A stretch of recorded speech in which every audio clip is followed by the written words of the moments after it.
Welcome to today's broadcast of North Idaho College Public Forum. The crew is comprised of NIC television students, and your moderator is North Idaho College political scientist Tony Stewart. I welcome you to the fifth week in our series entitled Conflict, Hostility, or Harmony. I know some of you have been watching each week, and we really appreciate those viewers who tune in each week. And as you know from our past programs on this subject that we have dealt with conflict with leading national experts over the past 4 weeks. We have discussed conflict in the field of crime and the problems of crime. We've discussed conflict in the family, in education, and in religion. Today on our program, we're very fortunate to have two people with us who participated in this symposium as panel members. For you who could not be with us at North Idaho College, after each keynote speaker in the afternoon, we had a response panel that dealt with whatever that subject the speaker had discussed that morning. And two of those people that are here today, first to my far left is Dr. Rodney Fry. Dr. Fry holds his degrees in anthropology, and he is the director of the Lewis Clark State College Center in North Idaho. Dr. Fry has been on this program before as a guest, but we're very happy to have him here as one of the response panel members during the symposium week. Real pleasure, Tony. We're also happy to have Gretchen Heller with us, who has equally great credentials in dealing with various subjects. She has taught at the university level, both at the University of Hawaii and at the University of Denver. She and her spouse came to North Idaho some years ago and created a corporation that's expanded beyond North Idaho into Seattle and other areas. So she comes to us with a view both from the academic world and also from the business world. Gretchen, it's a pleasure to have you on the program. Thank you. And I'm very happy to welcome to the program again today, who's been helping me during the symposium, Josephine Webb, who is the administrative assistant to the president of North Idaho College, and I shall ask Joe to commence the questioning. Thank you, Tony. I understand from these four different experts that there are all kinds of different conflicts, and I think maybe there is one general theme running through all of that, and that is that there has to be a situation in which one faction, whether it be individuals or groups, in whatever field, represents the status quo, and another faction is pushing for change because of the need that they have perceived. And I wonder if you would agree that that is at least an element that creates conflict. Well, I think almost by definition, it has to be, you have a status quo and you have somebody who's trying to change it, and that will lead to conflict merely because those who are in the position of control now very, very seldom willingly give up that power and authority that they experience. Certainly. Mm-hmm. Rodney? Well, speaking in terms of a broader issue, I am concerned that the idea of conflict presupposes opposition between two individuals or two groups. That very structure itself, I'm concerned about, is it inevitable in the human species? There are anthropologists such as Claude Lévi-Strauss who would suggest that inevitably in the way we think about ourselves as human beings, that we think in terms of a binary, in terms of an opposition, in terms of two. So the stage may already be set in our interactions with each other, in the thinking in terms of each other, to think in terms of differences. I am defined in a certain way, necessarily opposite to an other. The stage may be set already. I don't know. It's suggested in the literature.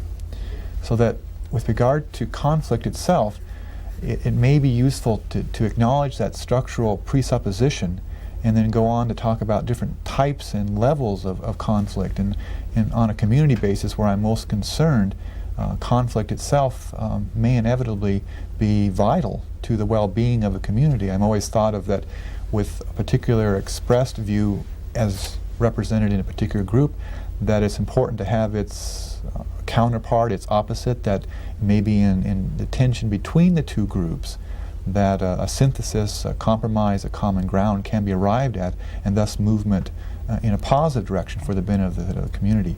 My concern is that when that level of opposition or first level conflict is transcended into a level of conflict develops into some sort of schism that brings a community apart or individuals apart, then we're dealing with a different level of conflict that we want to address in a different way. I understand. That means we need individuals who will step into the breach and find ways to keep it from ever getting to that stage. And perhaps that's the most important skill that individuals could have, either in a group setting or within the family. Okay, I want to pursue what Joe has started here, and I appreciate the fact that you're here to give us somewhat of a synopsis of this symposium. Oftentimes when we have done it on television and also on the campus, the series like this, we become so intensely involved in the different aspects, such as crime or the problems in the family or education or religion, that we need to step back, and that's what we're doing today, I think, and look at the overall picture of the problem. And I will go back to pursue this with Gretchen, first of all. Dr. Fry or Rodney has presented a really kind of interesting thesis here, and I'm just going to see if we have agreement or disagreement between our response panel members.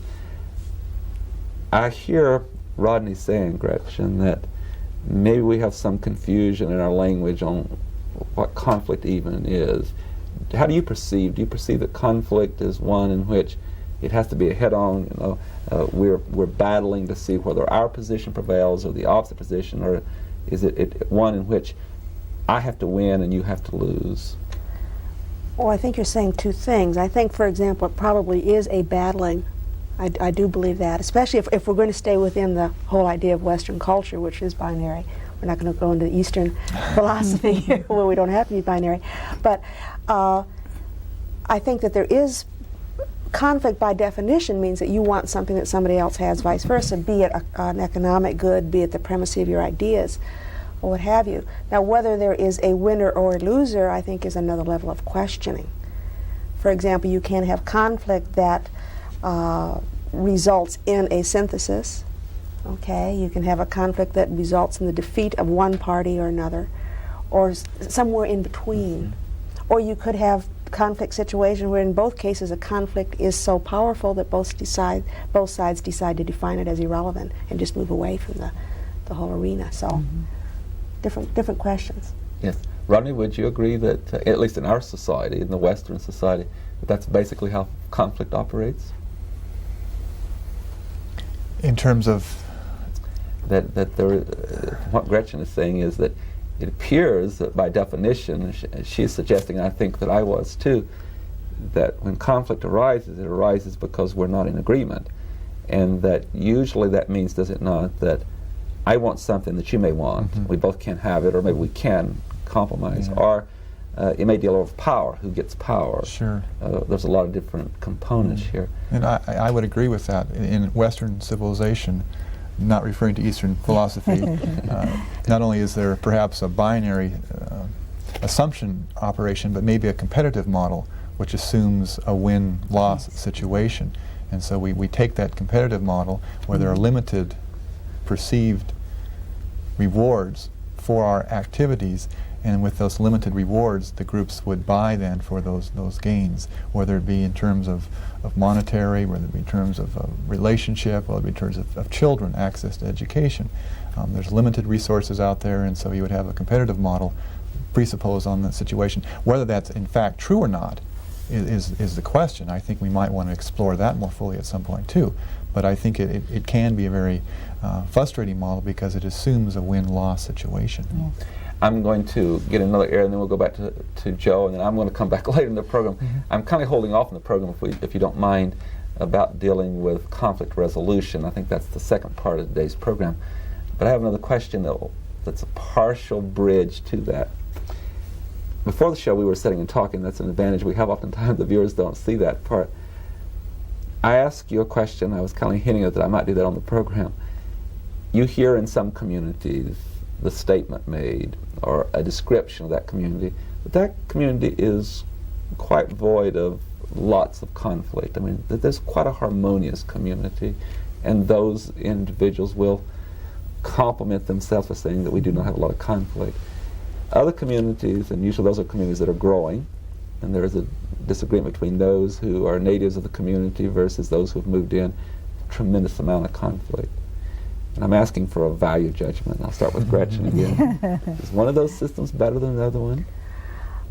Personally, I think so. I think the first system where you have harmony is a disastrous situation. You don't have growth. Chances are you have one particular group of people or institutions who have such complete control over the input of ideas and conflicting systems of thought in the community that you have no basis to form a position against that group. I think that's very unhealthy. I think that's very stagnating. When you have a group that has conflict, it means that you do have people both with access to information, both access to power. And I guess it might be a naive assumption, and it probably is on my part, but somehow I believe if you have two opposing sides, that at least the issues are going to be fully discussed before action is taken. If you don't discuss the premises and the assumptions that you're acting on, then you get no beneficial change. You just get stability and homogeny and boredom. And I should have been fair with my question. I was trying to, but I wasn't trying to suggest that there are certain kinds of conflict that are very bad. We get into the area of crime, and if a community has a high crime rate and all that kind of conflict we're not addressing, so I just want to preface that. Rodney, would you like to respond to Sure. that? I think that the question is open to a lot of different tangents of response, and I think maybe one thing we're addressing at this point is what holds a community together. What's the glue of a community? And I think that there can, in fact, be communities that have a uniformity in voiced opinion that, in fact, is made up not of a pluralism of different points of views, but that it still can have a vision of itself, have a sense of its past, and with that vision, able to move dynamically in situations. Again, I'm thinking in terms of Native American communities or maybe small Christian communities that would have a unified point of view but have a sense of a future, have a movement toward it, and could resolve and adapt itself to changing situations. I think, though, that in our very dynamic contemporary world that sort of community is very difficult to maintain because of the pluralism of which we live, and so dynamics does, in fact, exist in most of our communities here in Idaho and elsewhere. And because of that dynamics, it seems to me, because of the differing points of views, it's real critical at that point. I would agree that we need a sense of vision, a sense of leadership, a sense that while we may have differing points of views and not able to come to a term of agreement, of common ground, at least with some vision and some history, a sense of past to work from, that we in fact can adapt.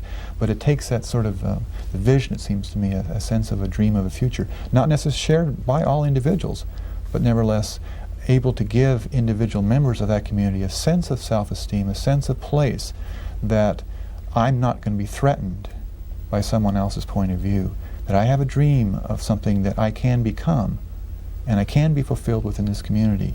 And with that strength, that individual resolve, maybe not necessarily agreeing with someone else, but feeling very comfortable about where one stands, and thus accepting someone else's point of view, even though it may differ from one's own. Joelle. Well, I have a feeling in response to that the key to whether that comfortable feeling can go along with the ability to change and yet keep the security of your community will involve education. Mm-hmm. And here is the place where our groups will have to look to changes in the educational curriculum and so forth, so that there is more knowledge of what is going on in the world at large and what changes are going to come inevitably to your particular community. Mm-hmm. I remember that Dr. Banks talked about the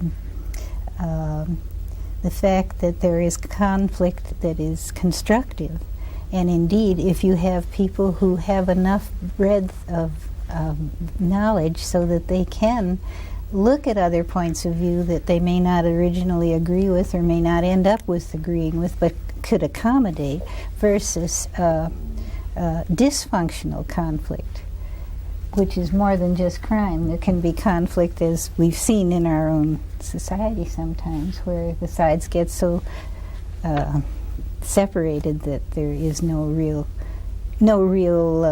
chance for interaction to come to some conclusions. Would you like to respond?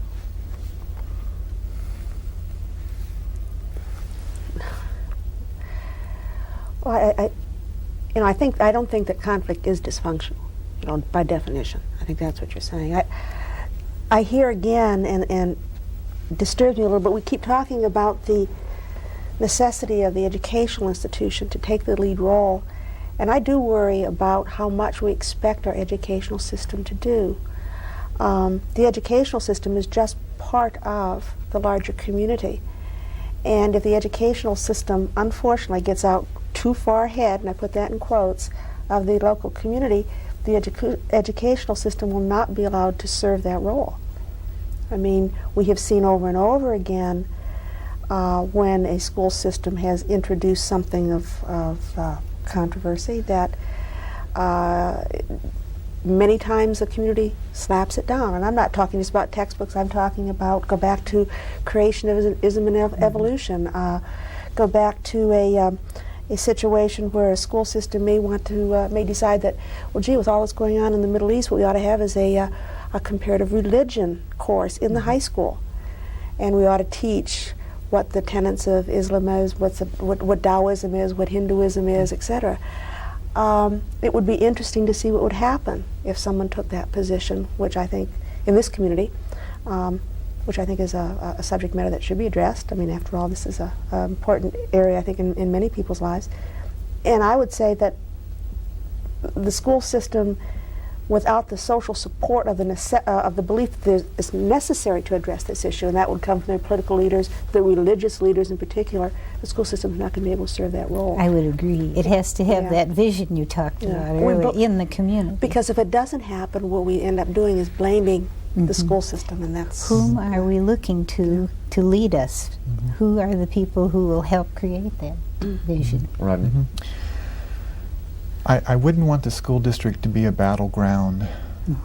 Our children are too valuable for that. I would agree, though, with you, Joe, that it is through education, but let's define education as broader than simply what transpires in the classroom. Let's perhaps suggest that education is involved with communication, with understanding one another, with setting some visions that we can all share. I'm very concerned with schisms, with factionalism, with opposing groups. I think it's extremely positive that in a community that there is opposition, that there is tension between groups that can represent points of views, and through that offset one another to form positive syntheses, positive direction for a community. But when those opposing groups become so factionalized and so separate, and the stereotypes start evolving, and the communication between the groups stops, when that transpires, that amplification of each group, then you're in trouble. And I would hope that there would be ways of cross-cutting that to implement other ways of rechanneling the energies of the community in positive ways that would counterbalance that sort of factionalism that might transpire. Such as in our community in dealing with the school system, as various groups are evolving in their positions relative to textbook issues, for example. Those same parents involved, those same educators involved would, in combination, in harmony, work through their PTOs, for example, or through the Excel Foundation, through other mechanisms that cross-cut those various groups, and thus maintain a sense of harmony and balance overall in the community. What this discussion has done is led us to, I think, one of the ends of the symposium. I want to commend the Peaceful Settlements Conference in Boise. They're far ahead of us in this process, and at the time we're taping this program, they've been doing their third conference, and it's my understanding at the beginning that they dealt with what we're doing this week, trying to identify conflict, trying to discuss some of the areas of conflict. Now they've moved on to that very important step of addressing conflict resolution, even training their people on how to be involved with mediation. And it seems to me that this is a two-step process, and we hope in this community to follow their path. So I'd like to, on this show, at least introduce that concept. I would like to give our both panel members an opportunity to respond to some of the brilliant people we've had here this week, in which I think of Dr. Haynes, for example. He talked about there must be and there is a better way of resolving conflict than what we've used in the past. And I don't think he was suggesting that we can do away with some of the mechanisms such as the courts and litigation, although we can have maybe less litigation like in the family. So my very long comment and question is for both of you to respond to: how do you perceive after this symposium, what can we do as a society in dealing with conflict resolution or conflict resolution centers? Rodney, you'd like to start? Okay. I've been very inspired by the speakers we've brought together this week, and Tony, you and your staff are to be congratulated for that, because they're very stimulating and they've helped me to resolve a number of issues and look into new directions. I was very impressed, as you've mentioned, Dr. John Haynes, in his dealing with family conflict in particular, but by extension into all sorts of conflict. And a couple of things that he brought up that I think are very relevant to lots of different levels of conflict. One was the idea that we develop stereotypes of each other in our dealings. And this is not unusual. We understand how we define who we are and define how others are relative to information we receive about them. And this, Joe, is where education is so valuable to helping break down some of those stereotypes. But with regard to specific conflict resolution, he was suggesting if I have the information that he shared with us correct, and that is somewhat tenuous because it's so elaborate, and I don't mean to summarize it so quickly here, but he talked about the need to break some of those stereotypes of each other. Each of us have the stereotypes, so act in ways that would be unanticipated, maybe even reversal of how others would perceive. He gave this wonderful example in his lecture the other day of a woman who was standing on a corner with some bags of groceries, and approaching very quickly was what was perceived as a very hostile black man. And her response was not to assume anything, not to stereotype, but to ask the man if he would take the bags to her car. He did. She offered $1 or so in payment, and the roles that could have been perceived were immediately broken, acting in reverse fashion. And I think that would help in breaking down some of the stereotypes and leading to solid communications, of breaking the images that we have presupposed about each other. A second thing had to do with mediation itself, of finding common ground, again, that presupposes dialogue between individuals, acknowledging differences, acknowledging that there won't be a lot of areas perhaps that we share on, but finding the common ground and moving based upon that common ground toward resolution of issues. Mm-hmm. Gretchen? I find the whole idea of conflict resolution kind of a contradiction in terms, because I think when you, quote, resolve one area, it's going to crop up somewhere else. But I think what we need to learn how to do is handle conflict in a functional manner, not dysfunctionally. And I'm not really saying anything different. I think what happens is that you get conflict with something, you disagree with somebody, and if the position is important enough to you, all of a sudden it's not that person's position that's wrong, somehow his thinking's a little bit screwed up, okay? And then when he still doesn't disagree with you, then maybe the person is evil, or, and it goes on like this. And what we need to be able to do is, either on an individual basis or on an institutional basis, is to intercede before that conflict goes beyond the issue area and gets into the idea of stereotypes, gets into name calling, gets into the definition of somebody as an enemy or as a non-human or as somehow inferior to the person who's holding the opposite side. Unfortunately, what we've done, I think, in large part in this society, is that we have no mechanism, informal mechanism, or even a formal mechanism that is often exists in less developed, and I put that in quotes, societies, where you have some a head man or head woman, an elder, who will sit down and mediate conflicts before they get out of hand. We do not have that particular institution that is concretized in our society, and maybe that's where we have to go. Maybe that's where we're headed with our conflict resolution centers. One's been organized. Isn't that what he's trying to do? They're doing one in Spokane, and Boise is working on that. I have another area I want to get into that while I'm on this subject that I think is really important. I heard something Rodney said a minute ago about, I think this week has been powerful, and of course on TV it's been over several weeks, with the information that's been shared by our guests who've been in town. And one of the things that came up was the use of language, and that out of our language that we have created over a long period of time, we may be escalating conflict of a kind that maybe we don't need. I hear what Gretchen is saying, that change comes through conflict, and I'm not quarreling with that concept, but I'm talking about other kinds, particularly personal conflicts in families. I want to zero in on that. And that can be very harmful a lot of times when the two spouses are having tremendous conflict in this dysfunctional family. And one of our speakers indicated that the metaphors that we have created in our society actually encourage conflict. And I want to give a couple examples and get both of you to react to what you feel about the language, and if we might change our language, we might have certain kinds of conflicts that are not healthy, we might lessen. He talked about that when you're negotiating in business, whatever it is, that we talked about getting your ducks in line, calling the troops out, that they're very much war terms, or we're going to draw the line here. How would you respond to this comment about the use of our language? Well, I think it's almost apparent that what you call something affects how you're going to react to it. That's interesting, that the military analogy, because in business I hear this all the time. I hear, well, we're going to go out and, kick butt on a competition, or what are you guys doing? You're not selling. Are you a bunch of wimps? You know, it's a very aggressive. It's a very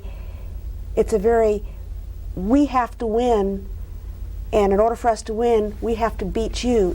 There's not in American business, or maybe world business, or maybe it's inherent in the free enterprise system, an idea that somehow, as a distributor, which we are, that by having other distributors in the same system, that we're actually performing a function by getting the goods out there. We don't focus on that in as much as we focus on we have to sell more, do better than, be more profitable, have better people employed by us than our competition. So it is a very conflicting Rodney? thing. Oh, I couldn't agree with you more. The assumption is that language itself is a model of reality, as well as a model for reality. We use our language, our specific words, and the connotations of that language to define all of our relationships. And so it's not something that should be loosely applied at all. I'm aware that, for example, in Native American traditions, even today, that there are special people who are called camp criers. When anything is done publicly, said aloud at a tribal council meeting, for example, at a giveaway, it's done mediated through the language of a camp crier, because it's felt so powerfully that language creates reality, and we have to be careful. I'm so sorry to interrupt. We're out of time. I want to thank both of you and Joe Webb, our panel member, for your very informative words. And ladies and gentlemen, I hope you've enjoyed this series. We'll have one more week. I hope you'll join us next week as we conclude our discussion of conflict. Until then, please have a good week. I am Tony Stewart.